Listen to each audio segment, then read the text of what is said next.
What's going on, folks? I figured something out recently, and I've been getting a lot of questions on it, so I figured I'd just show it to you, make this a little easier. So a lot of you, I think, are running into this, and I've run into it numerous times. You can see what I've got here is a 3D print that's multicolor. That doesn't matter actually if it's multicolor or not. It has to do with how the printer is interpreting small gaps on the first layer. And you can see here, I've got a lot of little holes in this print. If I zoom in, like there's wide open gaps that you can see.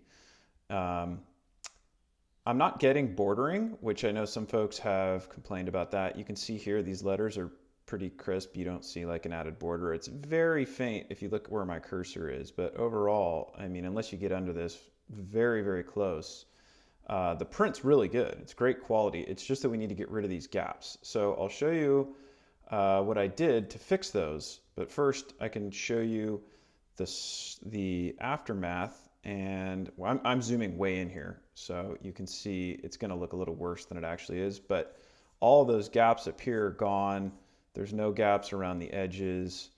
It's really nice and smooth, and it looks great. Now, keep in mind, you know, the little imperfections you saw there was because I zoomed way in. I'm in Lightroom right now, so I can get very, very close into the pixels. So let's see how this was achieved.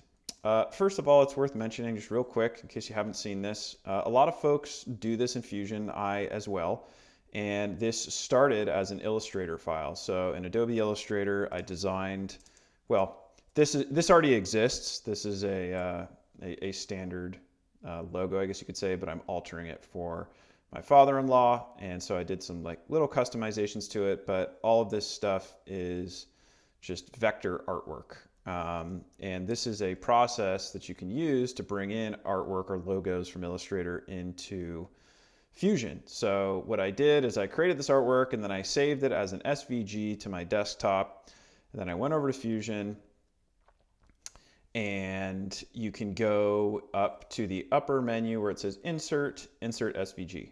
And you can bring that path into Fusion, which is awesome, because then what you can do is, and if I open up my sketches file here,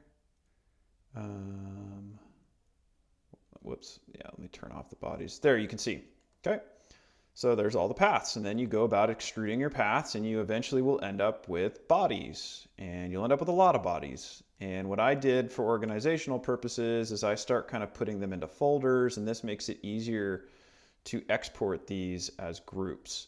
So these groups that I'm toggling on and off are exactly how I went about exporting this. We've got, let me run through here. Okay, so we've got the lid, which is the back side, and I've got two holes here to throw some screws in and run wire between them so you can hang it on a wall. You've got the frame. Okay, we've got the Los Banos fire text. You've got the red banner. You've got the yellow part of the helmet and the red part of the helmet. So all of these bodies get exported. So I have 1, 2, 3, 4, 5, 6 files that I export, but there's tons of bodies in here. And this is an easier way of trying to, like, you know, wrangle all these parts and pieces. So then once I export those, which I tend to use the Utilities tab, I'll hide the bodies that I don't want to be included in the export. And I go, you got to make sure you have the bodies group selected or something selected, then you hit make. And it will export, you can see here, as an STL to my desktop, and then I do that 6 times to get all of the various bodies.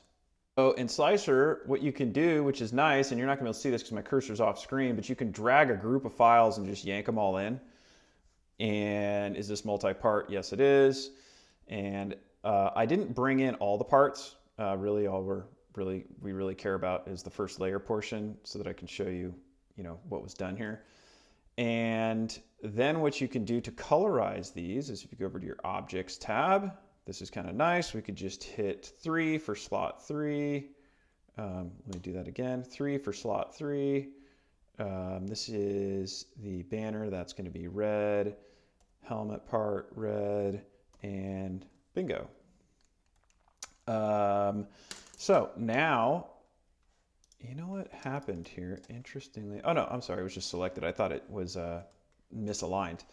And this is the cool thing, is it's retained the positioning context or positioning data. You notice that when I dragged all these files in, they all stay the same way they were located in Fusion, which is super nice.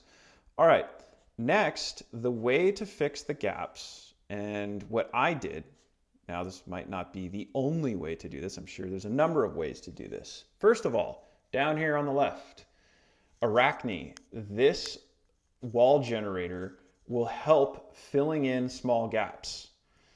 So if you're getting small gaps, just toggling that alone can help. And you'll notice as soon as I toggle that, you get some additional control below it.